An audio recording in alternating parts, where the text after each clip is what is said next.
नहीं, वापस आना बिल्कुल पॉसिबल नहीं सी। दो यूक्रेनियन गवर्नमेंट वालों कोई इन्फॉर्मेशन नहीं आई कि असी लीव करना है यूक्रेन। हमने अपने सामने देखी है, रशियन टैंक्स देखे हैं, मिसाइल्स देखी हैं। मतलब वो इतने ज़्यादा टफ थे 5-7 मिनट्स क्रॉस करने कि हम लोग को लगता था कि पता नहीं नेक्स्ट मोमेंट क्या हो सकता है। क्योंकि ट्रेन्स में चढ़ने नहीं दिया जा रहा था, कहीं तो वहीं पे ही सेपरेट हो गए। लाइक किसी के हस्बैंड को चढ़ने दिया, वाइफ को नहीं जाने दिया, किसी के पेरेंट्स को जाने दिया तो बच्चों को नहीं जाने दिया। ਸਕਾਈ ਨਿਊਜ਼ ਪੰਜਾਬ ਤੇ ਤੁਹਾਡਾ ਸਵਾਗਤ ਕਰਦਾ ਮੈਂ ਕੋਮਲ ਸਿੰਗਲਾ। ਯੂਕਰੇਨ ਤੇ ਰਸ਼ੀਆ ਵਿਚਾਲੇ ਜਿਹੜੀ ਜੰਗ ਚੱਲ ਰਹੀ ਹੈ ਉਸ ਨਾਲ ਦੇਸ਼ ਦੁਨੀਆ ਦੇ ਵਿੱਚ ਚਿੰਤਾ ਦਾ ਵਿਸ਼ਾ ਬਣਿਆ ਹੋਇਆ ਹੈ। ਜਿੱਥੇ ਭਾਰਤ ਤੋਂ ਯੂਕਰੇਨ ਦੇ ਵਿੱਚ ਪੜ੍ਹਾਈ ਕਰਨ ਲਈ ਜਿਹੜੇ ਬੱਚੇ ਗਏ ਹੋਏ ਸੀ ਉਹ ਵੀ ਵਾਪਸ ਆ ਰਹੇ ਨੇ। ਇਸ ਵੇਲੇ ਅਸੀਂ ਦਿੱਲੀ 에ਅਰਪੋਰਟ ਤੇ ਮੌਜੂਦ ਹਾਂ ਤੇ ਸਾਡੇ ਨਾਲ ਕੁਝ ਸਟੂਡੈਂਟ ਮੌਜੂਦ ਨੇ ਜਿਹੜੇ ਦਿੱਲੀ 에ਅਰਪੋਰਟ ਤੋਂ ਆਏ ਨੇ। ਤੁਸੀਂ ਪੰਜਾਬ ਦੇ ਰਹਿਣ ਵਾਲੇ ਹੋ, ਕਦੋਂ ਗਏ ਸੀਗੇ ਥੋੜਾ ਬਰੀਫ ਕਰ ਦਿਓ। मैं गई सी, पिछले साल गई सी उदा, पर मैं हर साल जिदा ट्रैवल करती ते 3 साल तो इत्थे ही पढ़ रही हाँ। I am a 3rd year student. तो 24 फेब ਨੂੰ सिचुएशन बहुत ज़्यादा मतलब एक्सप्लोजनस वगैरह स्टार्ट हो गई। तो मेरी क्लासेस सीगियां उदों ऑफलाइन, सवेरे जाना सी 9 ਵਜੇ क्लास लान, बट 5 ਜਾਂ 6 ਵਜੇ ਇਹ सब स्टार्ट हो गया। तो उस तो बाद ਆਪਾਂ ਸਾਰੇ ग्रुप ने क्लास मिस की ਤੇ 3 ਕੁ ਵਜੇ ਤੱਕ ਆਪਾਂ ਸਾਰਿਆਂ ਨੂੰ ਬੰਕਰ 'ਚ ਸ਼ਿਫਟ ਕਰ ਦਿੱਤਾ ਗਿਆ ਸੀ ਮੈਟਰੋ ਸਟੇਸ਼ਨਸ ਵਗੈरह 'ਚ। ਤੇ ਪਹਿਲਾਂ ਕੋਈ ਉਮੀਦ ਸੀਗੀ? ਇੰਡੀਅਨ ਗਵਰਨਮੈਂਟ ਕਹਿੰਦੀ ਹੈ ਅਸੀਂ ਐਡਵਾਈਜ਼ਰੀ ਜਾਰੀ ਕੀਤੀ ਸੀਗੀ ਅੱਜ ਤੋਂ 2 ਮਹੀਨੇ ਪਹਿਲਾਂ ਇੰਡੀਅਨ ਸਟੂਡੈਂਟਸ ਲਈ ਕਿ ਵਾਪਸ ਆਪਣੇ ਕੰਟਰੀ ਆ ਜਾਓ ਕਿਉਂਕਿ ਕੁਝ ਵੀ ਵਾਪਰ ਸਕਦਾ ਹੈ। ਨਹੀਂ, ਵਾਪਸ ਆਣਾ ਬਿਲਕੁਲ ਪੋਸੀਬਲ ਨਹੀਂ ਸੀ। 2 ਰੀਜ਼ਨ ਕਰਕੇ। ਸਭ ਤੋਂ ਪਹਿਲਾਂ ਜਿਹੜੀ ਨੈਸ਼ਨਲ ਐਮਰਜੈਂਸੀ ਲੱਗੀ ਉਹ 22 ਜਾਂ 23 ਤਰੀਕ ਨੂੰ ਲੱਗੀ ਯੂਕਰੇਨ 'ਚ। ਸਾਨੂੰ ਯੂਕਰੇਨੀਅਨ ਗਵਰਨਮੈਂਟ ਵੱਲੋਂ ਕੋਈ ਇਨਫੋਰਮੇਸ਼ਨ ਨਹੀਂ ਆਈ ਕਿ ਅਸੀਂ ਲੀਵ ਕਰਨਾ ਹੈ ਯੂਕਰੇਨ। ਸਭ ਤੋਂ ਪਹਿਲਾ ਰੀਜ਼ਨ ਹੈ। ਦੂਜਾ, ਸਾਡੀ ਯੂਨੀਵਰਸਿਟੀ, ਮੇਰੀ ਜਿਹੜੀ ਯੂਨੀਵਰਸਿਟੀ ਵੀ ਹੈ Kharkiv national medical university, offline conduct ਕਰਦੀ ਪਈ ਸੀ ਕਲਾਸਾਂ। ਤੇ ਇਸ ਕਰਕੇ ਮਤਲਬ ਮੈਂ ਜੇ ਚਲੀ ਜਾਂਦੀ ਤੇ ਮੇਰੀ ਕਲਾਸਿਸ ਦਾ ਲਾਸ ਤੇ ਜੋ ਕਿ ਕਵਰ ਹੁੰਦੀ ਹੈ ਪੈਸੇ ਵਗੈਰਾ ਦੇ ਕੇ ਪੇ ਕਰਕੇ, ਤੇ ਫਿਰ ਬਿਲਕੁਲ ਪੋਸੀਬਲ ਹੀ ਨਹੀਂ ਸੀ ਖਾਰਕਿਵ ਉਹਦਾ ਲੀਵ ਕਰਕੇ ਜਾਣਾ। ਉਹਦਾ ਮੈਂ ਆਪਣੀ ਫਲਾਈਟ ਕਰਾ ਲਈ ਸੀ, ਮੇਰੀ ਫਲਾਈਟ ਸੀਗੀ ਚਾਰਟਰਡ ਫਲਾਈਟ ਕਰਾ ਲਈ ਸੀ ਮੈਂ ਬੁੱਕ। 2 ਦਿਨ ਬਾਅਦ ਦੀ ਮੇਰੀ ਫਲਾਈਟ ਸੀ, ਬਟ 24 ਨੂੰ ਇਹ ਸਭ ਹੋ ਗਿਆ ਤੇ ਤੁਸੀਂ ਨਿਕਲ ਨਹੀਂ ਪਾਏ, ਮਤਲਬ ਇੰਡੀਆ ਆ ਨਹੀਂ ਪਾਏ। ਤਾਂ ਕਿੱਥੇ ਰਹਿੰਦੇ ਹੋ ਯੂਕਰੇਨ ਦੇ ਵਿੱਚ ਤੇ ਕੀ ਸਟੱਡੀ ਕਰਦੇ ਹੋ? मैं मेडिकल पढ़ रही हूँ, MBBS की स्टूडेंट हूँ 3rd ईयर में, और मैं खारकिव रीजन में रहती हूँ। जी, खारकिव ਦੇ ਵਿੱਚ ਤਾਂ ਸਾਨੂੰ ਸੁਣਨ ਜਿਵੇਂ ਤੱਕ ਖਬਰਾਂ ਸੁਣਨ ਨੂੰ ਮਿਲ ਰਹੀਆਂ ਨੇ ਕਿ ਕਾਫੀ मतलब वर्स्ट सिचुएशन ਸੀਗੀ। ਤੁਹਾਨੇ ਅੱਖਾਂ ਨਾਲ ਦੇਖਿਆ ਕੋਈ बॉम्बिंग ਹੁੰਦੀ? हाँ जी, हमने अपने सामने देखी है, रशियन टैंक्स देखे हैं, मिसाइल्स देखी हैं, बॉम्बिंग शेलिंग होते हुए देखी हैं। और क्योंकि मेरा जो स्टेशन था, like I was living in 23 सर्पनिया, तो काफ़ी पास में बॉर्डर के पास। वैसे तो खारकिव भी बॉर्डर के बहुत पास लगता है, लेकिन मेरे रीजन के पास में काफ़ी ज़्यादा हैवी बॉम्बिंग और साउंडिंग 24/7 होती रही थी। और मैं 3 से 4 मतलब 24 से फर्स्ट तक जब तक रही हूँ, मतलब कि थे तो हम अंडरग्राउंड, पर उधर इतना शोर नहीं था। बट जब हम लोग फ्लैट्स के लिए ट्रैवल करते थे, ईटेबल्स के लिए या फिर वॉशरूम्स यूज़ करने के लिए, तो उस 5-7 मिनट्स मतलब वो इतने ज़्यादा टफ थे 5-7 मिनट्स क्रॉस करने कि हम लोग को लगता था कि पता नहीं नेक्स्ट मोमेंट क्या हो सकता है। तो बहुत ज़्यादा टेरिफिक सिचुएशन थी, और बढ़ते दिन के साथ सिचुएशन ख़राब ही होती रही है। और अब पहले तो सिविलियन अटैक्स नहीं थे, अब सिविलियंस पे भी अटैक शुरू हो गए हैं। तो बस मैं यही चाहती हूँ कि जो बच्चे अभी भी फंसे हैं, तो वो लोग, एम्बेसी कर रही है अपना काम, तो जल्दी से जल्दी वो भी इवैक्यूएट हो जाए। जी। आपको क्या लगता है कि इस समय कितने इंडियंस जो है इस समय यूक्रेन में हो सकते हैं? यूक्रेन में अराउंड सुमी वाली साइड ज़्यादा बचा है। खारकिव तो मेरे हिसाब से प्रॉपरली अब कर दिया गया है, 1 या 2 दिन पहले मतलब सारा बच्चा ऑलमोस्ट निकाल दिया गया है। सुमी वाली साइड जहाँ तक लास्ट मैंने न्यूज़ देखी, वो सम अराउंड 800 बच्चे पड़े थे, तो उन लोग को निकाल लिया जाए तो मेरे को लगता है कि, क्योंकि कीव तो पहले ही इवैक्यूएट कर दिया गया था, कीव का नोटिस आते ही कीव 1 ही दिन में खाली कर दिया गया था।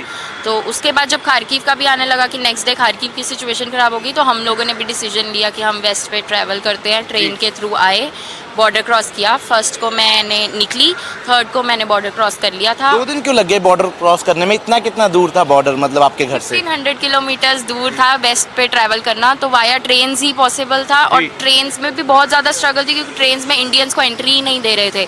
वी हैड टू पे मनी और समथिंग, क्योंकि यूक्रेनियंस थे, उन लोग को प्रेफरेंस दी जा रही थी कि जाओ। एंड मेरे जाने के बाद नेक्स्ट डे तो जो रेलवे स्टेशन है उसके गेट्स ही क्लोज कर दिए गए थे इंडियंस के लिए, इंडियंस को घुसने ही नहीं दिया। तो इतनी सिचुएशन में फिर भी चलो हमने ट्रेन बहुत मुश्किल से 3 या 4 ट्रेन मिस करके मैंने ट्रेन पकड़ी। अब मेरे साथ 15 लोग और थे, मेरा ग्रुप था। हमने 1st को ट्रेन पकड़ी, तो 3rd को हम पहुँचे, क्योंकि 20-22 घंटे की ट्रेन थी जो कि वैसे भी लेट हो गई थी। तो मैं 3rd को पहुँची हूँ। 3rd को फिर मैं यहाँ पे बॉर्डर क्रॉस करने के बाद बुडापेस्ट हंगरी में हॉस्टल में रही हूँ, और फिर आज हम लोग को मतलब यहाँ पहुँचाया गया, क्योंकि कल हम लोग निकले थे तो इवैक्यूएट कर दिया था हम लोग को मॉर्निंग में। इस सारे प्रोसेस में इंडियन गवर्नमेंट या इंडियन एम्बेसी ने आपका कितना साथ दिया? एम्बेसी ने साथ दिया, बिल्कुल ऐसा नहीं कहूँगी। एम्बेसी पूरा अपने एंड पे पूरा काम कर रही है, क्योंकि हम लोग का इतने बच्चे हैं, देखो हम लोग को स्विफ्टली वहाँ से निकालना, एक उनका ट्रैवल देखना फर्स्टली, उसके बाद उनका स्टे, उनका खाना, everything embassy is looking out. और यहाँ पे मिनिस्ट्री के लोग आए हुए हैं हम लोग को रिसीव करने, तो मिनिस्ट्री अपने एंड पे काफ़ी काम कर रही है और एम्बेसी ने भी जितना हो सकता था एफर्ट डाला है, फ्लाइट्स अरेंज करी हैं। बट बात वही थी कि बच्चे बहुत ज़्यादा थे, एंड सेकेंडली जिन लोग को ईस्ट रीजन से वेस्ट रीजन में आना था उन लोग के लिए थोड़ा डिफिकल्ट टास्क था। अदरवाइज एम्बेसी ने अपना काम किया पूरा। जी। अगर ये तो हुई बात इंडियंस की, लेकिन जो दूसरी कंट्रीज़ के लोग हैं वो भी अपनी कंट्रीज़ में वापस जा सकते हैं। पर बात करें यूक्रेन के जो लोग हैं उनके लिए कैसी सिचुएशन है उस समय, क्योंकि वो तो किसी कंट्री में भी नहीं जा सकते जल्दी। उनके लिए सबसे ज़्यादा थी, क्योंकि हम लोग जब मेट्रो स्टेशन में बंकर्स में रहते थे तो हम लोग को एक होप थी कि हमारी कंट्री हम लोग को वापस बुला लेगी। बट वो लोग अपने पूरे proper just single bag luggage लेके अपने घर वगैरह प्रॉपरली छोड़ के आए हैं, और जस्ट हमारे साथ कुछ ट्रेन में निकल गए हैं and they don't know where they are going, क्योंकि उन लोग का अब घर वगैरह कुछ रहा ही नहीं। छोटे छोटे बच्चे हैं, एल्डरली हैं कईयों के साथ, एंड क्योंकि ट्रेन में चढ़ने नहीं दिया जा रहा था, कहीं तो वहीं पे ही सेपरेट हो गए। लाइक किसी के हस्बैंड को चढ़ने दिया, वाइफ को नहीं जाने दिया, किसी के पेरेंट्स को जाने दिया तो बच्चों को नहीं जाने दिया।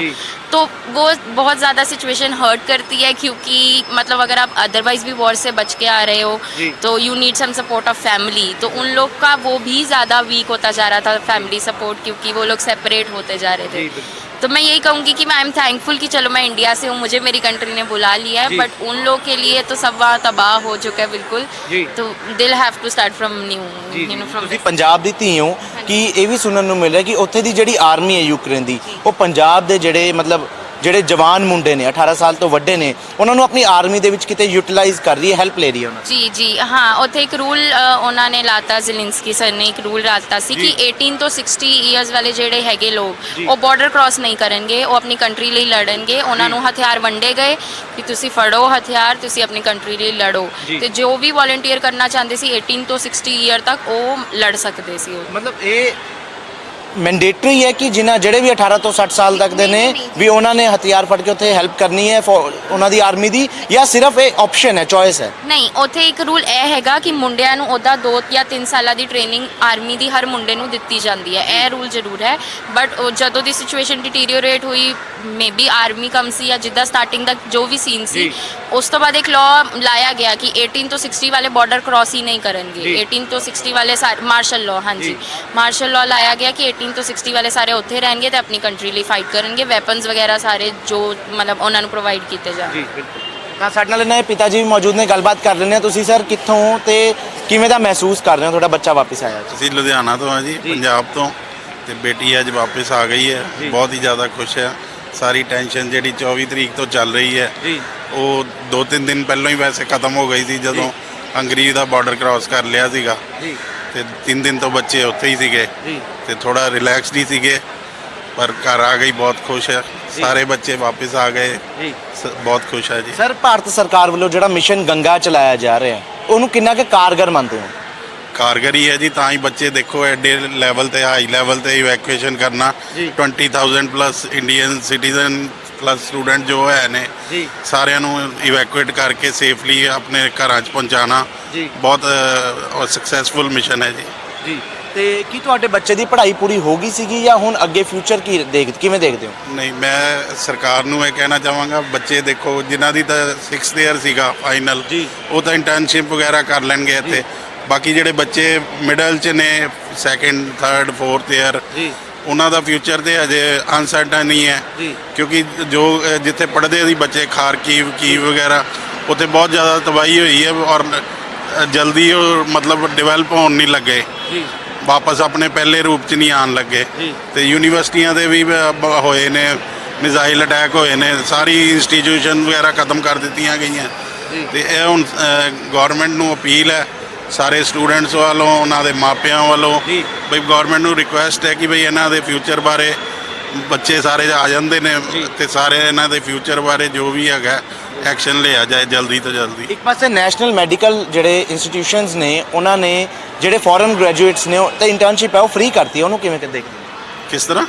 ਨੈਸ਼ਨਲ ਮੈਡੀਕਲ ਜਿਹੜੇ ਇੰਸਟੀਚਿਊਟਸ ਨੇ ਉਹਨਾਂ ਨੇ ਫੋਰਨ ਜਿਹੜੇ ਗ੍ਰੈਜੂਏਟਸ ਨੇ ਉਹਨਾਂ ਦੀ ਇੰਟਰਨਸ਼ਿਪ ਹੈ ਉਹ ਫ੍ਰੀ ਕੀਤੀ ਹੈ ਆਪਣੇ ਉੱਥੇ, ਕੀ ਕਹੋਗੇ? ਹਾਂ, ਇੰਟਰਨਸ਼ਿਪ ਉਹਨਾਂ ਨੇ ਲਾਸਟ 6 ਮੰਥ ਦੀ ਜਿਹੜੀ ਹੁੰਦੀ ਹੈ ਜੀ ਉਹ ਇੱਥੇ ਫ੍ਰੀ ਕਰਤੀ ਹੈ ਜੀ ਤੇ ਉਹ ਠੀਕ ਹੈ ਜੀ, ਬਹੁਤ ਅੱਛਾ ਕੀਤਾ ਕੰਮ ਜੀ ਬਈ ਉਹ ਇੱਥੇ ਕਰਕੇ ਆਪਣੀ ਡਿਗਰੀ ਆਪਣੀ ਲੈਣ।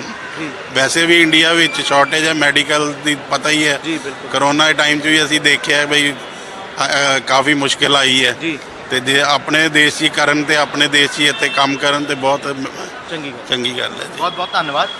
ਤਾਂ ਤੁਸੀਂ ਸੁਣਿਆ ਇਹ ਸਨ ਸਾਡੇ ਨਾਲ ਯੂਕਰੇਨ ਤੋਂ ਜਿਹੜੇ ਬੱਚੇ ਵਾਪਸ ਇੰਡੀਆ ਪਰਤ ਰਹੇ ਨੇ। ਪੰਜਾਬ ਦੀ ਧੀ ਸੀਗੀ ਜਿਹਨੇ ਇੰਡੀਆ ਦੀ ਧਰਤੀ ਤੇ ਪੈਰ ਰੱਖਿਆ। ਸਭ ਤੋਂ ਪਹਿਲਾਂ ਸਾਡੇ ਨਾਲ ਗੱਲਬਾਤ ਕੀਤੀ ਜਿਸ ਦੇ ਵਿੱਚ ਉਹਨਾਂ ਦੱਸਿਆ ਖਾਰਕਿਵ ਦੇ ਵਿੱਚ ਰਹੇ ਨੇ ਤੇ ਯੂਕਰੇਨ ਦੇ ਵਿੱਚ ਜਿਹੜੀ ਹੈ ਸਿਚੁਏਸ਼ਨ ਕਿਵੇਂ ਦੀ ਹੈ ਪੂਰੀ ਬਿਆਨ ਕੀਤੀ ਤੇ ਇਹ ਵੀ ਕਿਹਾ ਕਿ ਜੇਕਰ ਭਾਰਤ ਸਰਕਾਰ ਭਾਰਤ ਦੀ ਵਿੱਚ ਹੀ ਜਿਹੜਾ ਹੈਗਾ ਉਹਨਾਂ ਦੀ ਸਟੱਡੀ ਕੰਟੀਨਿਊ ਕਰਾਉਂਦੀ ਹੈ ਤਾਂ ਉਹ ਭਾਰਤ ਦੇ ਵਿੱਚ ਰਹਿ ਕੇ ਆਪਣੀ ਸਟੱਡੀ ਜਿਹੜੀ ਹੈ ਮੈਡੀਕਲ ਦੀ ਉਹ ਪੂਰੀ ਕਰਨਗੇ। ਕੈਮਰਾ ਪਰਸਨ ਕਮਲ ਦੇ ਨਾਲ Komal Singla, Sky News Punjab, Delhi airport.